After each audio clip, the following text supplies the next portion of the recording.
Alright, you guys have been waiting patiently for it, so here we go. We told you we were changing gears and switching to push mowers, so now we're going to go over a overview of our brand new... Hold up, wait a minute. Okay, that's a little better. We're going to be doing an overview of our brand new Badboy 25-inch commercial mower. This is also the exact same mower as the Ybravo 25-inch Gen 2 commercial mower.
Alright, so first off, as you guys can probably tell, this thing's already got a little bit of use on it. So this is going to be an overview / low hour review. We've got a couple different yards and a couple hours of use on this mower. So first off, what is this mower? This is a 2017 Ybravo 25-inch commercial mower. Now, Josh, it's orange and it says Badboy on the side. These things are built by Ybravo mowers, and that's why the video is going to be titled and tagged as both, because there's not a lot of information about the Ybravo. There's even less information about the Badboy. However, it is the exact same mower. In the factory, when the deck and the handlebars are being manufactured, they basically just go two different directions, and one gets a silver paint job, the other gets an orange paint job. Interestingly, and this is the first area where I kind of feel like Badboy slipped, is that orange paint apparently adds an additional $100 to the cost. So the Ybravo, I believe right now, is $12.99, and the Badboy is currently $13.99. So there's about a $100 difference there in the pricing on the mower. But for all intents and purposes, this is your Ybravo 25-inch mower, so you're going to hear me throughout the video reference it as both names, both the Badboy and the Ybravo. So what I want to do is I want to go over from top to bottom this mower today, the good and the bad. I've seen a lot of good things about it, and there's a couple things that I don't like about it. Overall, though, I'm very pleased with the mower so far, with just a couple things that I hope someday they do redesign on it. When we talk about the pros of this mower, there's going to be some stuff that is specific to the Kawasaki FJ180V 4.5 horse motor that you see on there. However, I'm just going to mention that as part of the overall package, since that's the only engine that's available on here. So I consider the design features of the Kawasaki to also be the design features of the overall mower. So let's take a look first at the handlebars on this thing. Okay, so for starters, in 2016, Ybravo changed the design over to a Generation 2 model. There were some changes that they did in the Generation 2 model, and one of the things that they did was they tried to do balancing, which I feel they've done a pretty good job on this mower. They extended the handlebars further back to give you basically more leverage, that fulcrum effect of putting your pivot point, putting your lever further back from the fulcrum. So that way it's easier to lift it up. And this mower really is, it's not bad to lift it up. For a 130-something pound mower, I forget the exact spec, I'll put it in the video.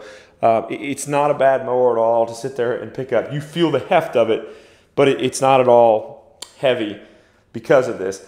And this is some decently thick tubular steel, so you feel pretty confident in how solid this is. So with the controls, you've got the PTO for the blades engages here. You have a clip over on this side that you push over, and then that pulls down, and that's pulling a cable that's basically, you can't see the pulley action there, but it's pulling a pulley that's in front of the motor, just pulling that taunt up against that blade engagement, because the mower, the engine is actually staggered rearward of the spindle for the blade engagement. Below, the self-propelled drive. Now, when I'm engaging this now, you can see it's kind of sticking up. In actual operation, that doesn't actually happen. It tends to force its way down. I'll take you over here and show you what that's actually doing. So you can see when we engage this, all we're basically doing is pulling tension on this pulley, which is pressing itself up against the drive belt. The nice thing about this is a fairly simple system, and you can feather this very, very easily when you're operating the mower. So if you don't want to fully take off on it, you can basically kind of adjust that. So while we're down here, we can also talk about the speed adjustment lever, which is right back here for the transmission. So basically you have this pin here, and you can sit here and you can basically lift this up and move this pin to a neutral position to disengage the transmission entirely, or to a low position. I typically run it on high. I find that this transmission is extremely, it's fast on that high setting, but it's comfortable. Now, for just mowing around trees or short distances, it's a little bit fast. It'll take off on you, it's a little bit fast. However, when you're doing those long passes on a bigger yard, the speed is perfect. One thing I will say about those lower passes, and the thing that I really like about this system, is it's extremely smooth when it's disengaged. You really don't feel a lot of drag like you feel on other mowers. And so I'm very impressed with that. It's very easy to push, and I find myself, especially on taller yards where you want a little bit slower mow, just to make sure that the quality of cut is there, or if it's wet grass, which we'll talk about later, it's very easy to just disengage the drive and push this thing. And I find about probably a 25-75 split of manual pushing versus self-propelled. Okay, so moving back up here to the controls again, one of the things that I really like about this mower is it starts without the blades engaged. So it's a very easy pull start. There's no load on the motor when you initially start it. I really like that. So you don't have to worry about any operator presence controls here while you're trying to manipulate the starter. Basically, you push all the way forward, there's a detent, and then push past that detent, and you're in choke. Typically, this thing is a 1 or 2 start pull in choke. After it's started, we go past the detent into fast mode, and we pull it about halfway back. And half throttle is where you let it warm up for a minute or two. And then all the way rearward, there's a detent, and then we pull it past that detent and where it stopped. On the opposite side of the control panel here, you can see, and this is a feature that in 2017, this one was 2017, and even 2018s, they basically had the control levers on both sides here, the cables go inside the tube. This is great because it doesn't catch or snag on anything. On the newer mowers, they are going to a bracketed system where they've got these long brackets welded onto the bottom here that basically they braid the cable through. So it's not going to be inside the tubes anymore, but it's 6 of one, half dozen of the other. It's going to be right there on the bottom. It's going to be easier to actually put the cables in. This wasn't hard by any means, but it's going to put the cables in on the outside of the tube, and you basically don't get your cables caught on anything. As you guys can see, as the cables run down to the mower base here, they basically come right out of the cables, right, the throttle on this side, and the blade engagement and self-propelled drive on this side. So you basically have no issues with this thing getting tangled up or caught in bushes or shrubbery as you're driving around property. Okay, as we move rearward on the mower, our rear discharge here, you got this solid plate of metal. There's an attached bag, or they call it a high flow vent or a high vent bag. I have not actually used that. I don't bag yards. If someone asks me to bag, they're paying a premium for that, and most people aren't willing to. But it's got a very solid plate here for you to mount that, and that bag holds here and basically just friction fit, has a little latch on it that grabs here. You got your fold up when your bag's engaged, and then you've got a plug in here, a mulching plug that comes with the mower that basically keeps the grass circulating there and coming up from this channel. There is an attachment that connects here that basically converts us to a side discharge, where it basically is this big square funnel that then comes around the back here and blows it out the side. I'll say this, on tall grass, I highly doubt that Ybravo's current design is going to work very well, that side discharge. That chute is $49. However, this, when I've gone and mowed some high grass, I basically run reindeer string around from one pole to another to hold this up. And I find that even with this wide open, you know, safety Nazis, just hush. With this wide open, it throws the grass pretty far over this direction, 3 or 4 feet. But it tends to, on wet, tall grass, this tended to clump up. And this discharge chute tended to block up already. So I can only imagine by putting additional plastic in here, I really think that's going to be a problem. And I think that Ybravo would have been better off with a traditional side discharge flap, where you could add an additional side discharge hood or flap to the side of it and basically have that closed off when you don't want to use it and open up if you want to buy that accessory, because this does clog up without a side discharge adapter. I am going to purchase that adapter for taller yards, but I think that stop-ups are going to be an issue. Let's talk about the heart of the beast. The Kawasaki FJ180V residential grade, at least what they classify their FJs as, mower. I really like this engine. There's a couple of features that I noticed right off the bat that I like. Got a fuel tank on here that is just over a half-gallon fuel tank. I think it's a 0.68 gallon fuel tank, so that is nice. Easy to fill. Has the easy to spot the fuel as it comes up in there. And then it's got the chain on here so you don't lose the cap. Doesn't go rolling off on you. And then it's got the, just like an automotive grade ones, snaps when you're completely full.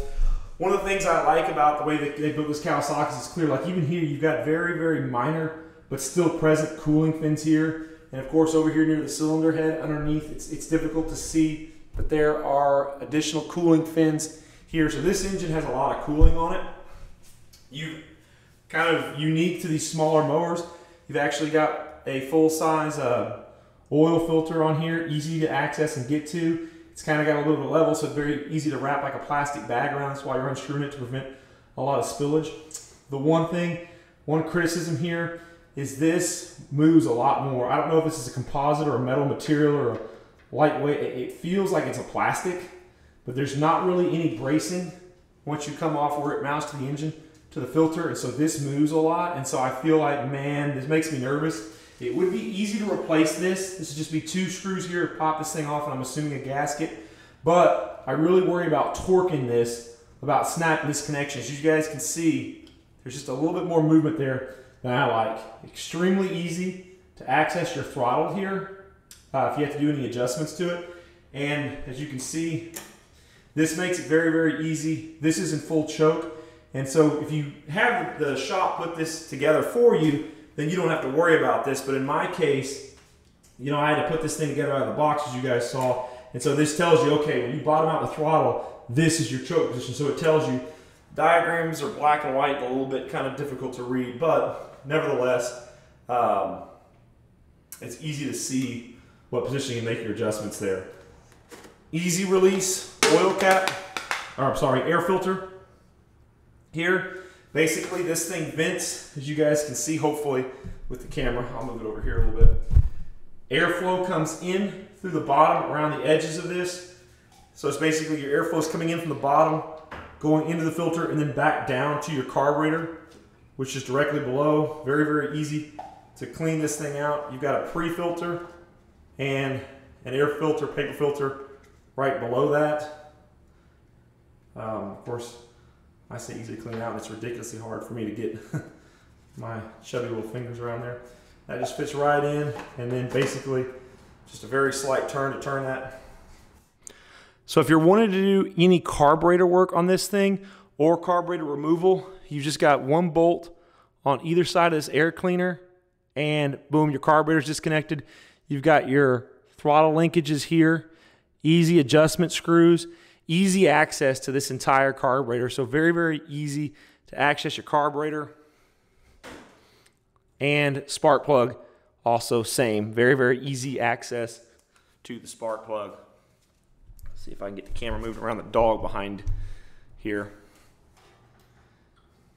It's little things like this in reviews that, man, okay. Easy-ish to get to spark plug.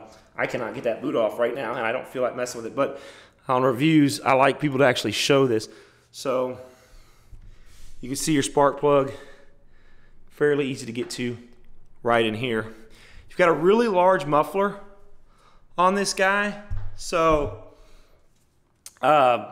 pretty quiet motor. And then you've got your engine serial numbers and everything right here. Moving up, oil check, easy, and this is like other Kawasaki's. You check it without screwing it in for the proper engine oil. So screwing it in goes too far. You just want to basically add oil, put the cap down loosely, check your engine oil level, bring it back out again, and then when you're finished, screw it in. Moving back to this side of the mower, you can see this stabilizer bar running from the front to the back here. This thing is nice. It's a very solid mower. You don't feel a lot of flex. I will say there was a chipping noise when I first started mowing this thing. I think the clearances between the sides of the deck and the blade are very close. It's a very heavy mower. It's a large mower with a 25-inch blade. So like I said, when I was first using this, there was a little bit of chipping noise sometimes when you were torquing the motor, lifting it up, spinning it around. But I don't hear that as much anymore. So I do think the flame flex is a little bit, but I do think this prevents excessive amounts of flex.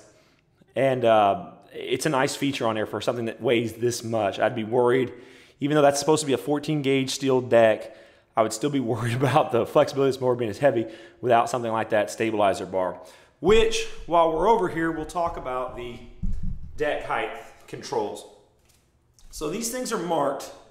They're very difficult to read, but they're marked. You've got a 1 here, a 2 here, so I'm assuming this is 1, this is 1.5, this is 2, 2.5 anyway. I went about 3.5 inches on mine. One thing about this mower is you do have these solid front axles. So when you're adjusting your height adjustments on here, you do have to be conscious. I wish that it was just basically like a one side or a one axle adjustment per lever, but it's not. So let's say you're mowing a yard and you're doing Bermuda grass and you're mowing at 2.5 inches and you want to then go do a St. Augustine grass at 3.5 or 4 inches. You have to move one at a time, but you can't necessarily go from 2 inches to 4 inches or the axle starts to bind up a little bit. So you might have to move from say 2 inches to 3, then move that side to 3, then go ahead and move this to 4.25, and then move that side to 4.25. Also up here in the front, they have this, I don't know if they some people are saying this is an engine guard. Other people are saying this is a handle. I kind of use it as a handle in conjunction with holding it here and holding it on one of the tube to put it in the back of my truck. That lasted for all of one day before I went and invested in the aluminum ramps over there. I got that ramp for $149 from Harbor Freight. I forget the exact weight. I want to say this is 137 pounds, but either way, it is uncomfortable to lift this thing in and out of your truck. It's doable, and in a tight situation, you can absolutely do it a couple times, but all day, up and down, maybe if you're a caveman, but I'm certainly not, and so I would not suggest trying to lift this thing in and out of a truck bed every day. We'll move around the front now, and we'll talk about some maintenance items here. So you've got this plastic cover, 3 screws, which you can either use a socket or a flathead screwdriver. And I've just, of course, demonstrated how easy it is to lose these things. And this front cover pops off. I didn't blow this off really well. I had a lot of wet grass in there, so there's, again, some wet grass, which we'll also talk about later. These screw points on the deck screw into these little plastic retainers here. I don't know if I can get a good shot of that with the camera. You can see those there. So that's kind of one of those areas where I wish it was just into metal, but I can kind of understand they didn't want to necessarily go through the deck. But this allows you to get to your tensioner for your PTO engagement. And as we stated earlier, I talked to you guys about it. When you pull back on that cable, you're basically pulling back here, and that's pulling that belt tight against the drive. So I'll go around here, you guys can see my. And as you pull back and engage the blades, you can see that pulley travels and pulls that blade tight. So very easy to adjust, very simple system. Easy to get in here if you threw the belt off and adjust that. As you guys can see, because the elevation changes so drastically on the deck, the mower, you've got this cross member mount here that goes over the other side. That gives a lot of stability for the engine. And then on the back, the engine has some stilts back here. It's very difficult to see, but I think you guys can actually see that. You got these stilts in here. So overall, when the access panel is removed, you've got fairly easy access to make adjustments. Same with the transmission. There is an adjustment knob down there. You see that red knob you can spin to kind of adjust the tension on the cables. But while we're down here, let's talk about the deck. And one of the things that I've noticed, this is going to be a fairly maintenance intensive mower with regard to cleaning it. Because as you guys can see, when removing that cap, a lot of grass had worked its way in here. This is meant to be, at least they advertise it as a very great bagging mower. And it produces a great vacuum with the high lift blade that comes with it. But there's not really any place for that air to go. There's a gap in here between where the spindle mounts to the deck, which will obviously allow some airflow to move.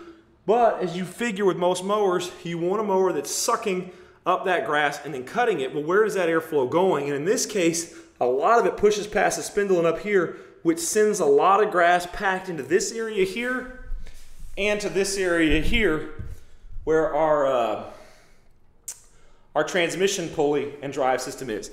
My concern there is, of course, anytime you pack in a bunch of grass, you're introducing friction as the belts rub against that grass and heat. I'm not concerned so much as a fire, but I don't like any parts like spindles or pulleys or belts heating up, because heat is going to equal wear. So this is one of those things where I wish this had been designed where it didn't pack grass as much. And grass obviously doesn't come around from the top. So this thing packs in grass, and it's all coming from this little gap here that I hope you guys can see in between the pulley, the spindle and the deck. I mean, that's pretty much where all of that grass is coming from. All right, so lastly, let's take a look at the cutting end or the business end of this mower, the cutting deck. So cut quality. On anything really tall, it may require a double cut, whether it's a fine blade grass. St. Augustine, it does really, really well on those warm season grasses at cutting first cut. Even at high speed, it does great on first cut, but you know, your weeds and some of your stuff like Bermuda, your fine or Bahia, that fine, thin grass sometimes will require a double cut on taller cuts. But again, it's so easy to feather the drives. You can slow down and get a cut on there. It comes factory with a high lift bag / mulch blade. There's not a whole lot of options on a 25-inch blade. You can see the blade basically bolts in on two sides here. The center is just a punch. So overall, great cutting performance. Was very impressed with it on my yard. However, when cutting tall, wet grass, there's an issue. This engine is plenty powerful enough at 4.5 horsepower, plenty powerful enough to drive this mower, and it works great. But one of the things I don't like about this deck design, they put these wear strips that you guys saw over here on the sides that are removable, but not just the wear strips, but the actual deck itself. It may be hard to see in the video, but there's a little bit of a contour starting right here and going in here. What happens when cutting wet grass is that grass tends to stick right in here, and then as your blade is spinning, what will happen is that blade is basically going to catch and rub against that grass that's packed right in here in between the deck and the blade. And that grass doesn't like to move. And what ends up happening is the mower basically vibrates a lot because that blade is just catching as it spins around a lot of these little uneven pieces of grass and stuff that basically packs as a paste on the side. That's something that they're going to need to address at some point, because a lot of commercial guys are going to be cutting wet grass. Sometimes you're like, if you're like me, it's not picture perfect. You're cutting people who sometimes let their yards go a little bit too far between cuts, and that is a pain in the butt to have to deal with that. There's, like I said, even opening that back deck and letting it shoot out as much grass as it possibly could, that helped. That mitigated a little bit, but it's still like to pack grass in here on the side. So one of the last things I want to talk about are these drive tires. I believe, if I'm not mistaken, they call these 9-inch tires. I don't know, 9 or 7-inch, whatever they are. I think it's all 9-inch, but they're basically, it's a solid tire with a little bit of a rubber tread here. They're relatively cheap to replace the tires, but because it's a little bit larger tire than your standard mower, they roll over everything very smoothly, roots and stuff like that. It's just kind of smooth to go over everything with this mower. And again, back here at the drive system, I want to reiterate that because it's a rear drive mower, it's very smooth. When you get to the end, as I'm getting close, about 2 feet away from the end of my row, I release that thing. Even though both wheels will drive when the transmission's engaged back here, it turns still very, very well. So there's either some limited slip or I don't know exactly what's going on inside of this transmission linkage here, but it's very smooth doing turns, and again, just seamless. When you do release, even when you're in gear, it is so smooth of a transition when you're just pushing the mower. There's no, like it's traditional mowers, you can hear the transmission clicking a little bit. There's basically no resistance introduced by the drive system, or so minimal that it's not noticeable. So overall, again, a couple hours on this mower. Who is this mower for? Where does it fit in for you? As you guys know that have been following the channel for any length of time, I was a standard guy. I was using a 54 and a 36, and then I switched over to a 48 and a 36-inch standard before I decided, hey, it was time to spend more time with the family, which is where the dirty jet ski came in. It's getting a bath today, guys, so don't have a seizure over that. But I decided, hey, I'm going to stick with my highest paying, smallest yards, the customers that are quick to pay and tipping extra, and I am just going to be a push mow guy. This thing is great. It really does save a lot of time. Of course, it's not going to be exactly a 25-inch cut, but neither will a 21-inch mower be an exactly 21-inch cut. But basically, you're looking at a 4-inch difference between a 21-inch mower and this guy. What you're looking at there is 4 extra inches per pass. So every 3 passes, you're getting an extra foot. Most side yards around here, when we're passing, anywhere from 6 to 7 times, you're talking about an extra 2 feet of cutting width every time you go by. So it's small enough to fit into those areas that a 21-inch would fit into. It's a very stout mower, but it is saving you some time. It's also very fast at cutting, and that 4.5 horsepower motor has plenty of push to move those blades and torque. It's a heavy mower. It's a lot simpler than your 30s, your Toro and your X-Mark 30s, the commercial 30s. You don't have to worry about the timing system on the blades because you've got a single blade. Cheaper, easier, and in my opinion, well balanced. As you can see, that engine is kind of further back. It's very, very easy to spin this thing around and turn it, and I love the solid axles, but it is a heavier mower. And I had a coworker that bought the Ybravo variant of this, and that was one of the first things he told me was, man, I like it, but it's a little bit heavy. Now, what I'll say is this. Since I was old enough to push a mower, and most of you guys, we're talking over 20 years of dealing with your standard 21-inch mower, which on average weighs somewhere in that 70 to 80 pound range. This guy is up there, at 100 plus pounds, it's heavier. But my hope is that basically by using this thing, as I get acclimated to it, building up a little bit more forearm strength and upper arm strength, it's not bad. It's certainly not something that's going to wear me out. The self-propelled drive system on it is amazing.